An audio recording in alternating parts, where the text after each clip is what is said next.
Hello दोस्तों, जय हिंद।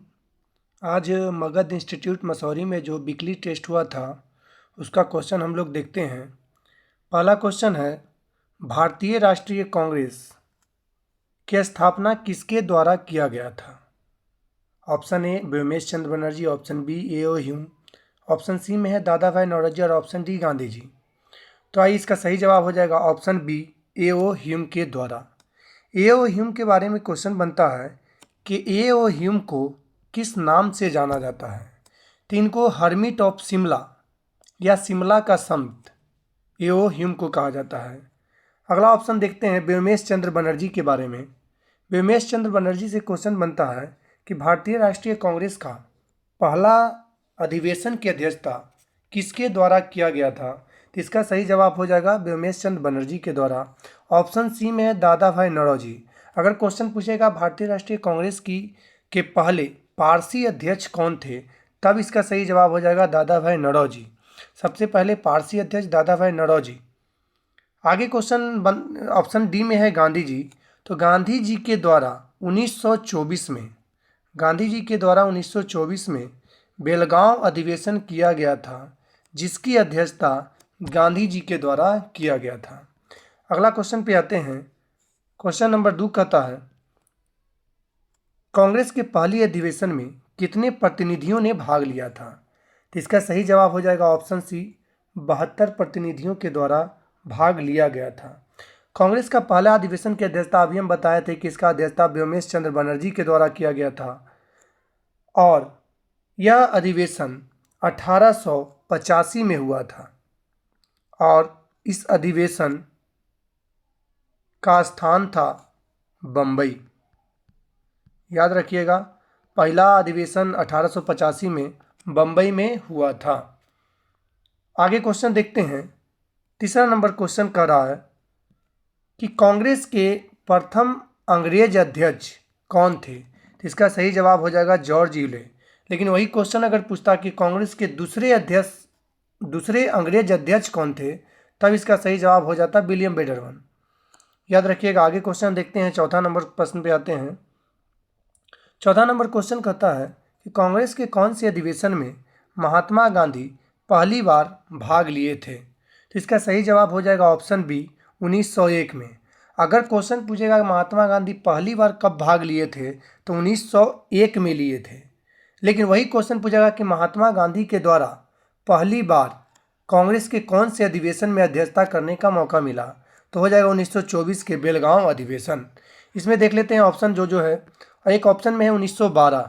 तो 1912 में याद कीजिए कि 1912 में बांकीपुर पटना, अगर ध्यान दीजिएगा, अगर बांकीपुर भी ऑप्शन में रहे और पटना भी ऑप्शन में रहे तो आपको टिक करना है बांकीपुर।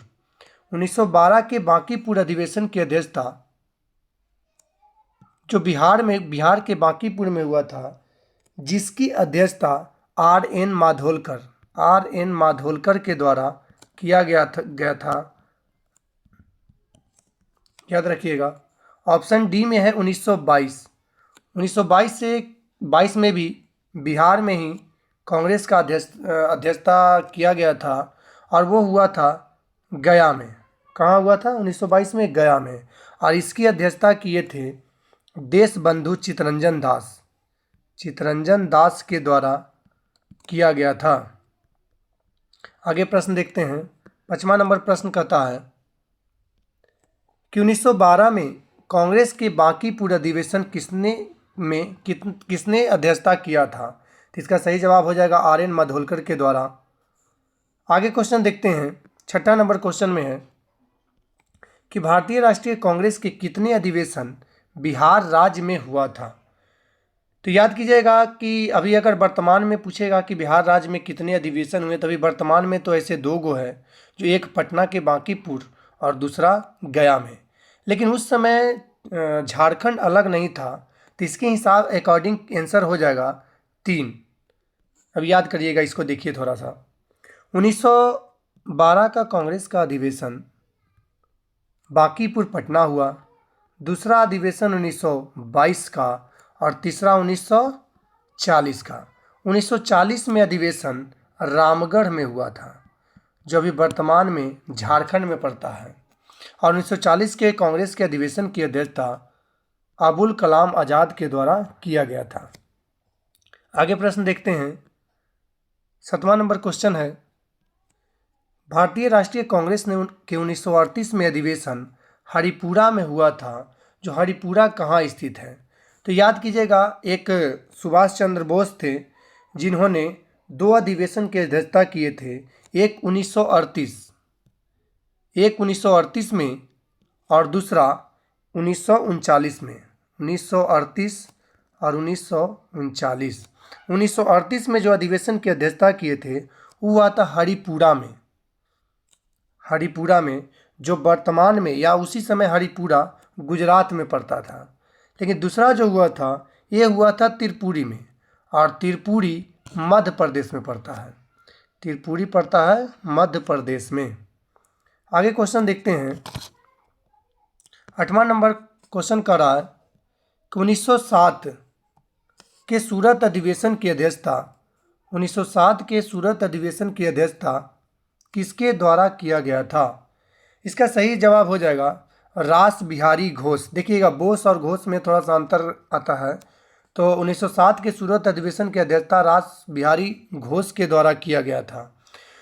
1907 में ही पहली बार नरम दल और गरम दल अलग हुए थे, जिसमें गरम दल में याद कीजिएगा लाल बाल पाल घोष। लाल से हो जाएगा लाला लाजपत राय, लाल बाल बाल से हो जाएगा बाल गंगाधर तिलक, लाल बाल पाल पाल से हो जाएगा बिपिन चंद्र पाल, और घोष से हो जाएगा रास बिहारी घोष। ये लोग गरम दल के नेता थे। देखिए, सूरत अधिवेशन में पहली बार फूट, अगर कांग्रेस का पहली बार फूट कहेगा तो 1907 में, लेकिन आंशिक रूप से जो विशेष अधिवेशन में हुआ था वो हुआ था 1918 में। लेकिन यहाँ पे एक क्वेश्चन और बनता है कि आज़ादी के बाद पहली बार कांग्रेस का विभाजन कब हुआ? तो वो डेट हो जाएगा 1969 में। उस समय इंदिरा गांधी का शासनकाल था। अगला क्वेश्चन देखते हैं। 9वां नंबर क्वेश्चन है कि गांव में आयोजित होने वाला कांग्रेस का पहला अधिवेशन कौन था? तो गांव में होने वाला, तो इसका मतलब ये मत देख लीजिएगा कि ऑप्शन ए में है बेलगांव। तो गांव में ये नहीं हुआ था। जो गांव वाला अधिवेशन हुआ था वो था ऑप्शन बी फैजपुर। इसका 9 नंबर का सही जवाब हो जाएगा फैजपुर, ऑप्शन बी में। देखिए, फैजपुर में जो अधिवेशन हुआ था वो अधिवेशन 1937 में हुआ था। इसे भी क्वेश्चन याद रखिएगा, 1937 में हुआ था फैजपुर में अधिवेशन, जिसकी अध्यक्षता जवाहरलाल नेहरू के द्वारा किया गया था। अच्छा, जवाहरलाल नेहरू कांग्रेस का अधिवेशन की अध्यक्षता 3 बार किए थे, 1929, 36 और 37। ये तीनों डेट याद रखिए, 29, 36 और 37। आगे क्वेश्चन देखते हैं। 10 नंबर क्वेश्चन कहता है कि भारतीय राष्ट्रीय कांग्रेस के आज़ादी के समय अध्यक्ष कौन थे? इसका सही जवाब हो जाएगा ऑप्शन सी जेबी कृपलानी। आगे क्वेश्चन देखते हैं। 11 नंबर क्वेश्चन पे आते हैं। भारतीय राष्ट्रीय कांग्रेस के सबसे युवा अध्यक्ष कौन थे?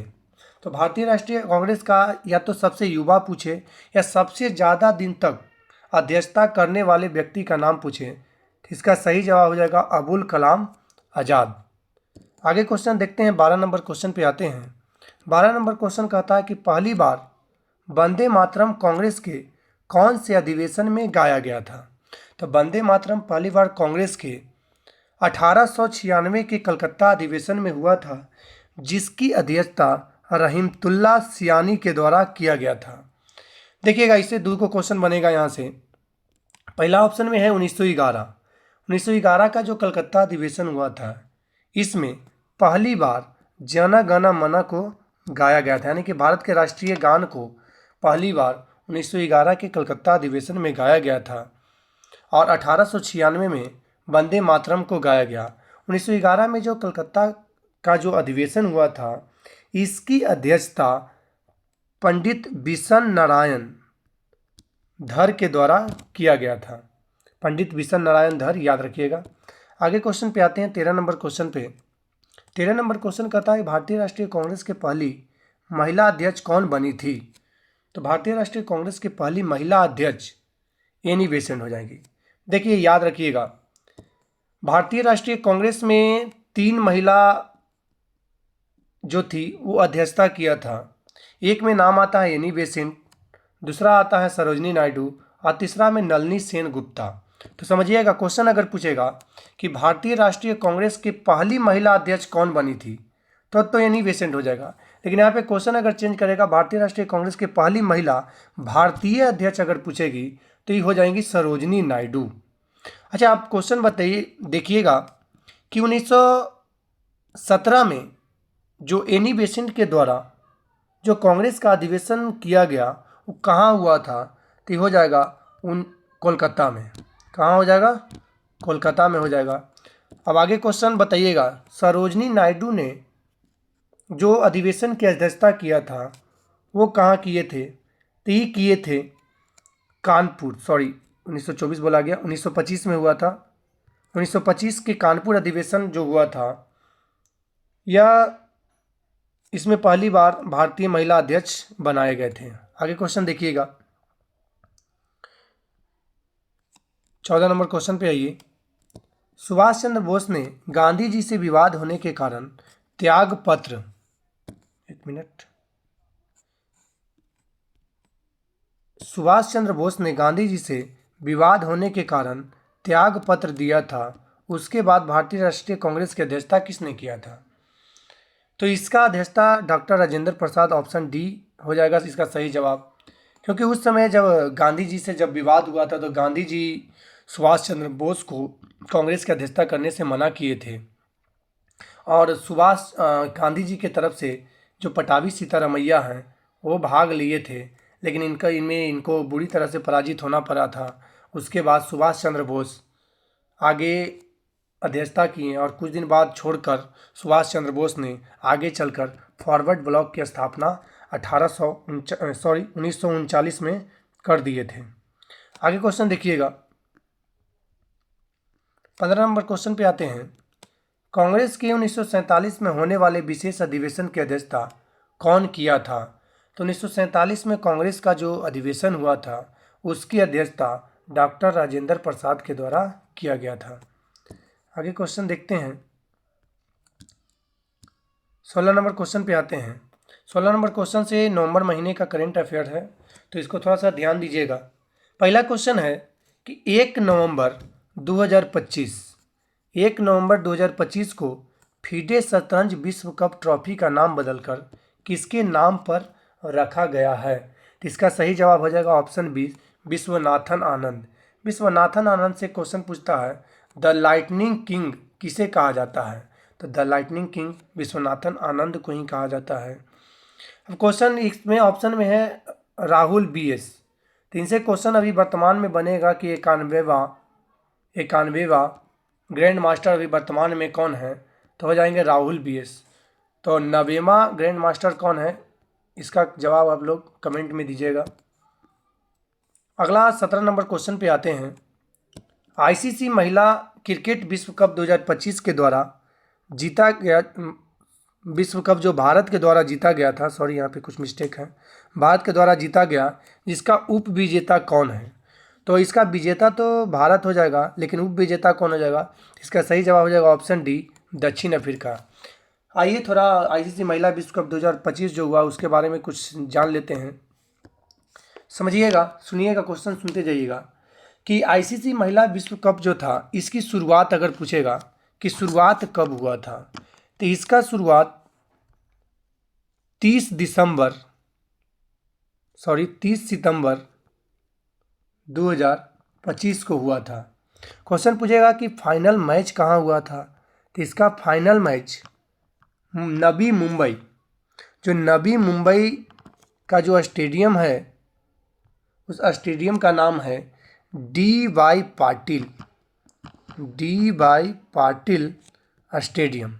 याद रखिएगा कि ICC वर्ल्ड कप का जो फाइनल मैच हुआ था वो कहाँ हुआ था, तो DY पाटिल स्टेडियम नवी मुंबई में हुआ था। अब इसमें सुनिएगा, इसमें क्वेश्चन पूछेगा कि मेजबान देश कौन था? ICC महिला विश्व कप 2025 में मेजबान देश, तो मेजबान देश एक भारत था और एक श्रीलंका था। मेजबान देश में एक भारत हो जाएगा और एक श्रीलंका हो जाएगा। भारत जो विजेता बना था पूछेगा कि कितने रन से जीता था, सॉरी मतलब कितने रन से उसको हराया था, क्योंकि वो लास्ट में खेल रहा था। तो ये हो जाएगा 52 रन। कितना रन हो जाएगा? 52 रन से हराया था। आगे क्वेश्चन ध्यान दीजिएगा कि इसमें कुल कितने देश ने भाग लिया था।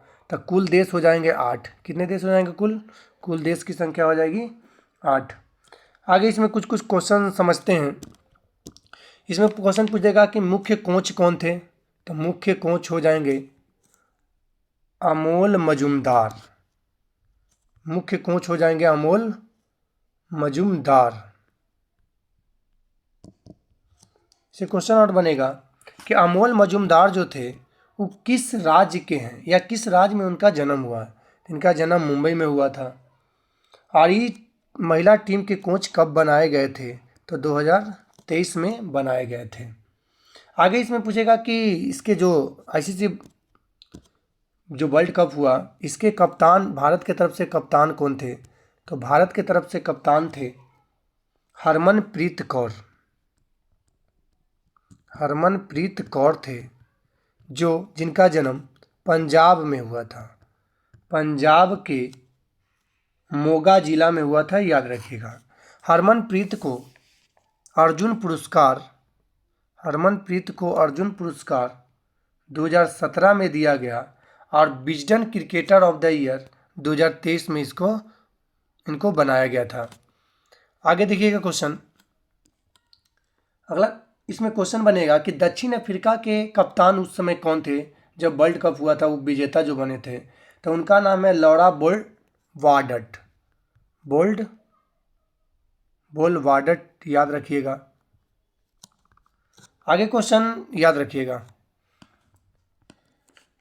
और उस समय दक्षिण अफ्रीका के कौन से तो क्वेश्चन बनेगा नहीं, बस एक दो क्वेश्चन और इसमें याद रखिएगा कि प्लेयर ऑफ द मैच यानी कि जो फाइनल मैच हुआ था उसमें प्लेयर ऑफ द मैच किसे चुना गया था।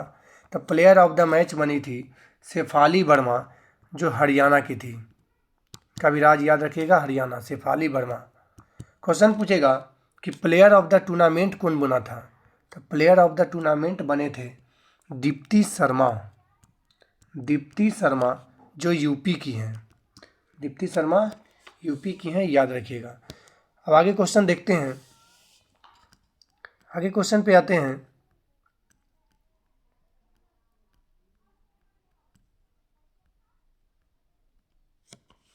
आगे 18 नंबर क्वेश्चन देखते हैं।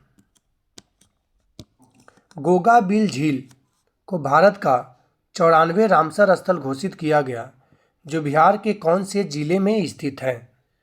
तो इसका सही जवाब हो जाएगा बिहार के कटिहार जिला, जो बिहार के 6ठे नंबर के रामसर स्थल हैं। पहला में हो जाएगा, बिहार का पहला रामसर स्थल है, उसका नाम है कांवर ताल झील, जो बेगूसराय में स्थित है। दूसरा हो जाएगा नागी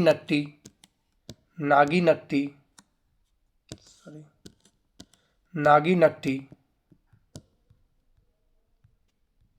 जो जमुई में है। और गोकुल जलाशय को भी रामसर स्थल घोषित किया गया है। तो बताइएगा गोकुल जलाशय कमेंट में कि कहाँ स्थित है, बिहार के कौन से जिला में। आगे क्वेश्चन देखते हैं। 19 नंबर क्वेश्चन, कौन सा देश पहली बार थोरियम यूरेनियम ईंधन रूपांतरण में सफलता प्राप्त किया है। इसका सही जवाब हो जाएगा ऑप्शन डी, चीन। आगे क्वेश्चन देखते हैं। 20 नंबर क्वेश्चन कि डेविड सजाले को 2025 का बुकर पुरस्कार दिया गया, जो किस उपन्यास के लिए दिया गया था। इसका सही जवाब हो जाएगा ऑप्शन बी, फ्लैश के लिए।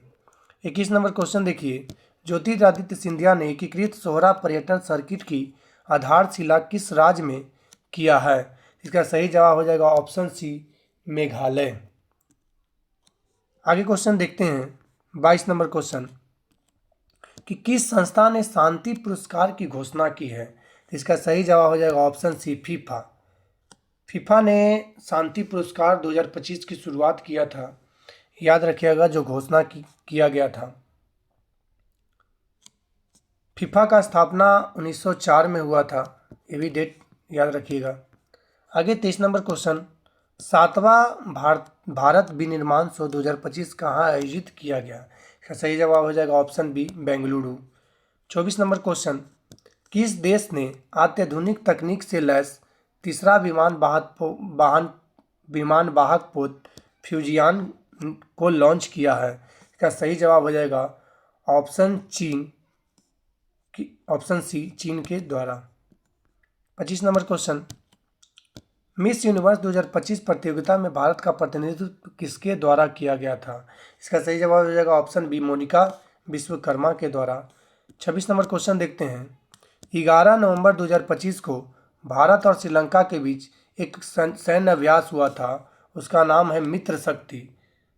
ये केमा संस्करण 2025 में जो हुआ था, ये केमा संस्करण था? इसका सही जवाब हो जाएगा 11वां संस्करण। 27 नंबर क्वेश्चन देखते हैं, 27 नंबर क्वेश्चन है, बांग्ला महोत्सव 2025 किस राज्य में हुआ था? तो बांग्ला महोत्सव देखकर पश्चिम बंगाल नहीं लगाना है, इसका सही जवाब हो जाएगा option D, Meghalaya. 28 number question देखते हैं, हिंदी भाषा का बाल साहित्य पुरस्कार 2025 किसे प्रदान किया गया है? तो ऑप्शन ए हो जाएगा सुशील शुक्ला। आगे क्वेश्चन देखते हैं, 28 हो गया। 29 नंबर क्वेश्चन में आते हैं। 29 नंबर क्वेश्चन कहता है कि डोकलाम